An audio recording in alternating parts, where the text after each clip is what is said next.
started this live stream, I should do not stop the channel.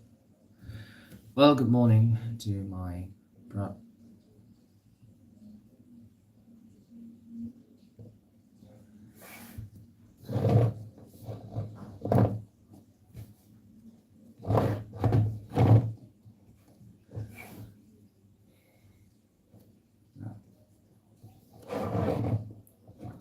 Well, good morning to my friends, brothers, and sisters in the UK, and hello to those of you living outside of the UK. Can wait a minute. Can wait a minute. Well, we have noticed some. I'd call it a sad moment.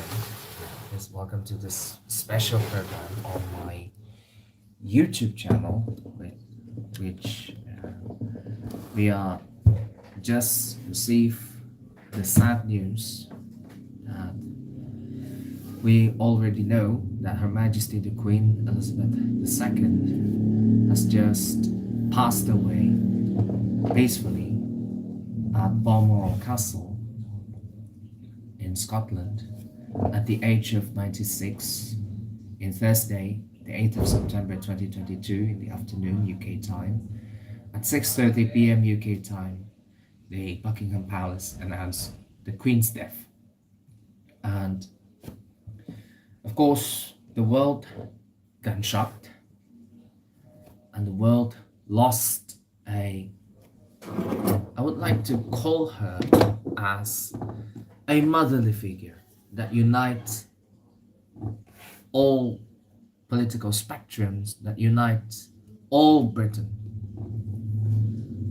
no matter what kind of sexual orientation they have, no matter the political ideology they have, no matter the political parties they choose or they support, no matter they are a Remainer, Rejoiner, or a Brexiteer.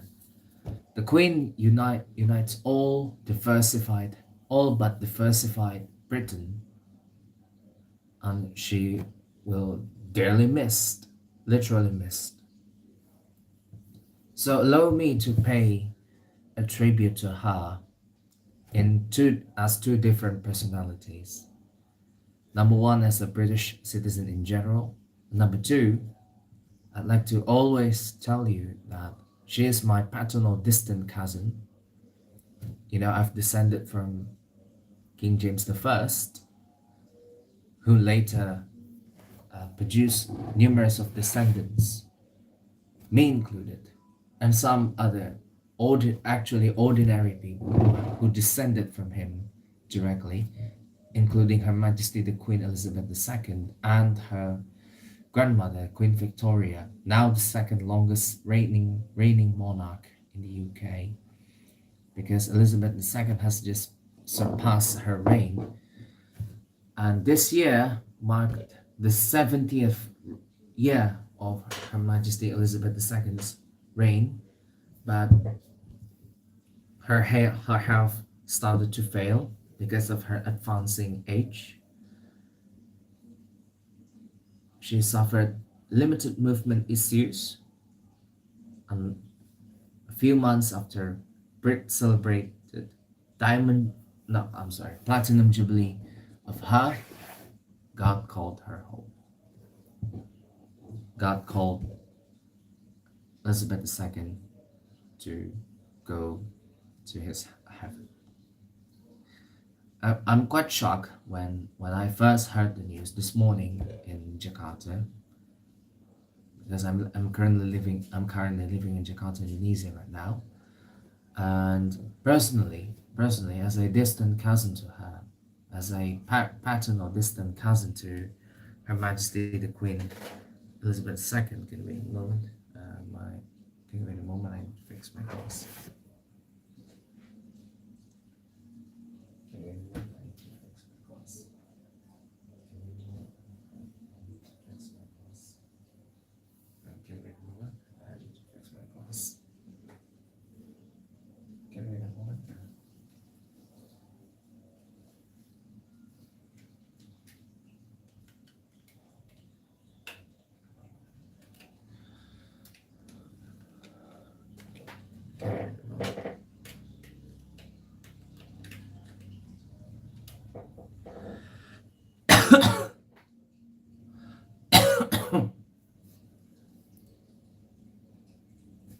welcome back. My glasses has just been fixed.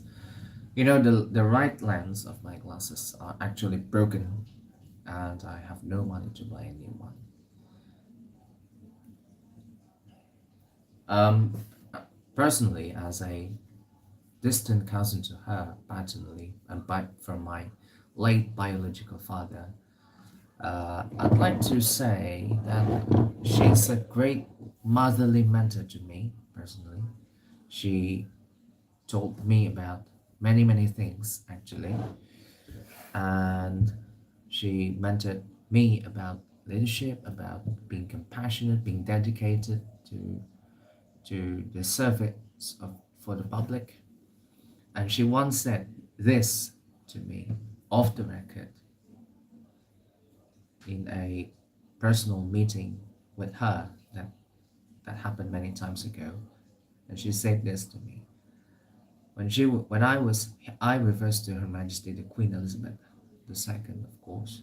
When I was crowned as Queen, I was at a very young age, and I don't know almost anything.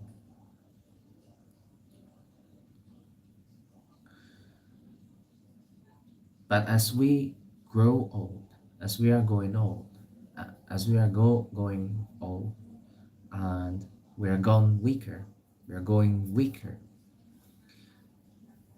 leadership will pass to next generation in their respective eras. The leadership will be inherited by younger generations in their eras. So the leadership future lies on the younger generation in their respective eras. Empower them, encourage them, support them, back them to lead for a better world, for a better Britain, and for an orderly, stable, and peaceful world. That nice quote she once said to me when I met her a couple of times ago, just before coronavirus pandemic hit the whole world, and her health began to fail afterwards, as she used to be tested positive for COVID-19 along with the now King Charles III, then Prince of Wales, now King Charles III. In a personal note, yeah, she was a great motherly figure who compassionately cared about her family, especially cared much of her son and her only daughter, Princess Royal and her grandchildren, grandsons, granddaughters, as well as her nephews and her cousins. She took care a lot to them. Yeah, one of them are her closest cousins. Yeah, I'm a distant cousin to her. Yeah, I'm a distant relative to Her Majesty the Queen Elizabeth II. Now, when I said this in a very uncensored statement, and do not try to cancel this statement, some people or you know some jealousy people told that that I'm hallucinating, I'm gaslighting, I'm delusional, and so on. But in fact, that's true. If you go on a DNA test, if I go on a DNA test, my DNA and her DNA will be matched. I'm a valid distant cousin of Her Majesty the Queen Elizabeth II, and it's true. That's why I belong to the British royal family, the House of Windsor, in a very serious term. Now, as a Brit in general, yeah, I appreciate lots of her compassionateness in serving British people for 70 years long. For 70 years reigning in a post-war Great Britain, when Britain was just only a few years recovered from the devastation caused by the Second World War. The early days, the early years of post-war Britain, where she began her reign 70 years ago. Britain was at turbulent times, recovering their economy, recovering the people's confidence on the monarchy because of several maneuvers, namely, as BBC said in their news broadcast, rising opposition to the British monarchy started by the Beatles in the 1960s up to the present day, where Republican movements existed to abolish the monarchy. And I don't even know why the Republican movements. Yeah, it's part of democracy. Some Britons wanted the monarchy to be abolished, and I respect their opinions, but I'm in favor of the British monarchy to continue to exist until the end of time. That's what I want to say. Now, as a Briton general, once again, I appreciate her compassionate in serving the British people for 70 years. And in the last 7 decades, nearly 8 decades, she witnessed the good and ugly moments Britain suffered, rebuilding the post-war Britain so difficult. She has witnessed 15 prime ministers in her reign, 15 or 50 prime ministers of the UK, along with other Commonwealth realms that she also headed.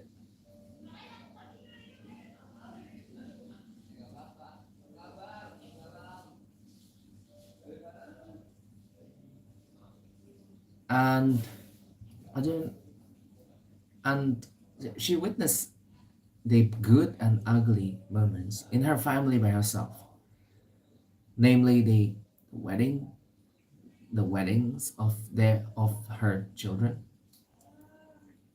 Three of them, 3 or 4 of Her Majesty the Queen's children marriage ended in divorce. As you know, Prince Charles wed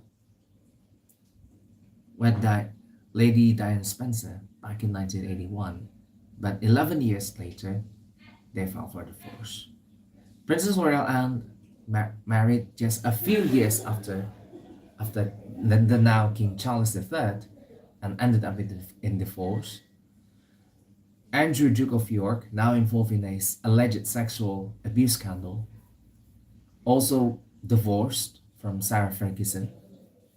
And her youngest son, the Earl of Wessex, Prince Edward, with his wife, still survive their marriage. Their marriage is still safe to this day, not divorced. But at least the now King Charles III and Princess Royal Anne, now in their second marriages. Prince Andrew isn't married anymore.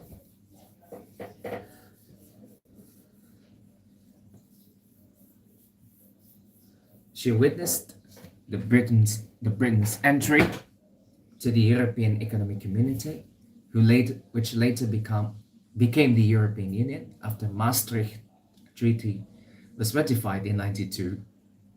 Before before UK decided to exit the European Union, before UK decided to leave the European Union in a people's referendum back in 2016 and officially on 2020, where the UK officially packed their bags out from the European Union and also packed their bags out from the single market, in which sadly created by the UK.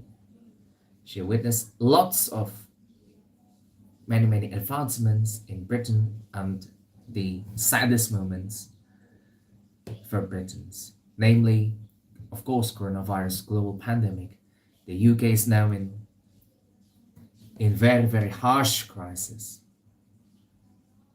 a cost of living crisis, rising energy costs, rising numbers of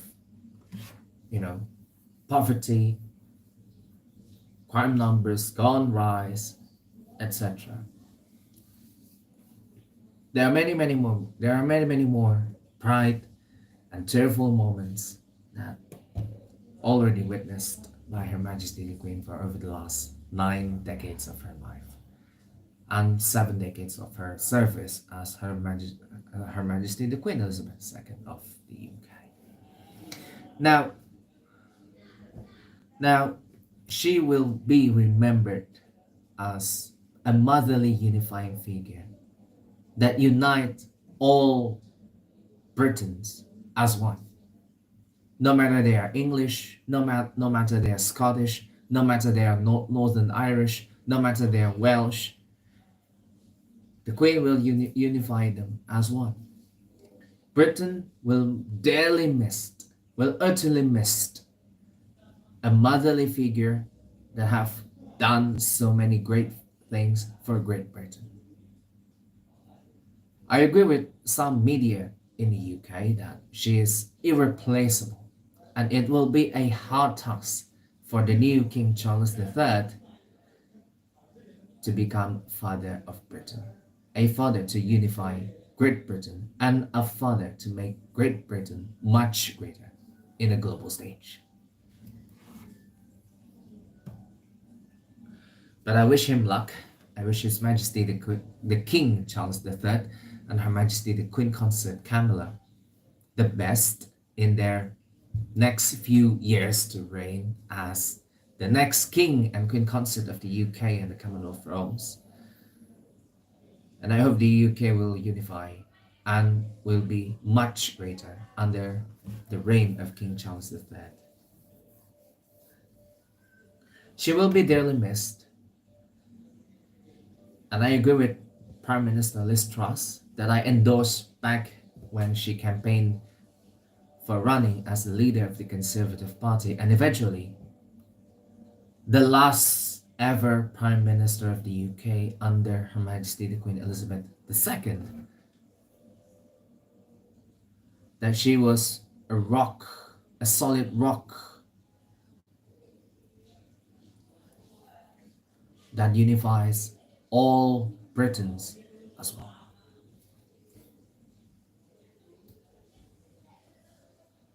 She will be dearly missed, and she will be dearly remembered as the greatest British figure ever had in the 21st century, Great Britain and the whole world.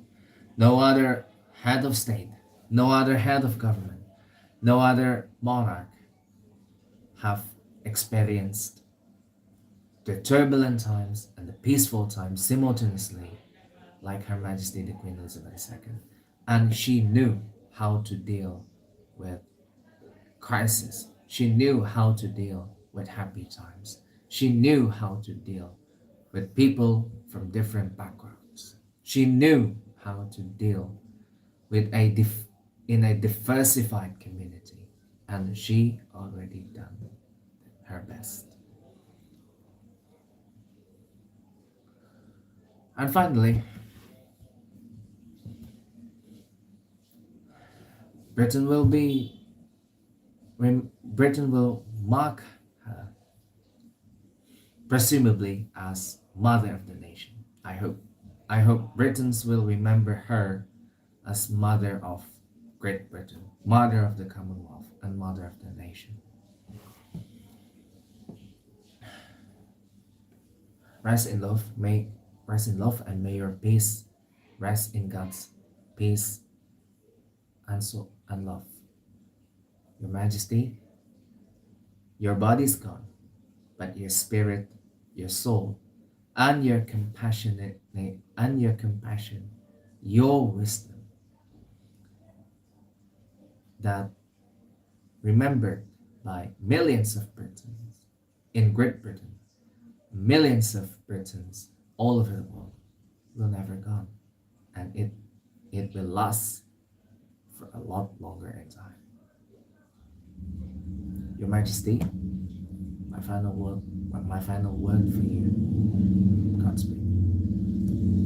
God bless Her Majesty, the Queen Elizabeth II. God bless Your Majesty, and God bless the House of Windsor, and God bless Britons and Commonwealth citizens who paid much respect and much adornment to Her Majesty the Queen Elizabeth II.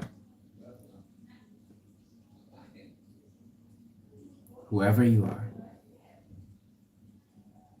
from any different backgrounds that you have different colors, you have different skin color, you have different eye color, you have different hair color, you have different different body heights, you have different body postures, you have different citizenships, you have different social statuses, you have different levels of education, you have different jobs, you have so many differences. Just one word that I want to tell you to close this special program: confident.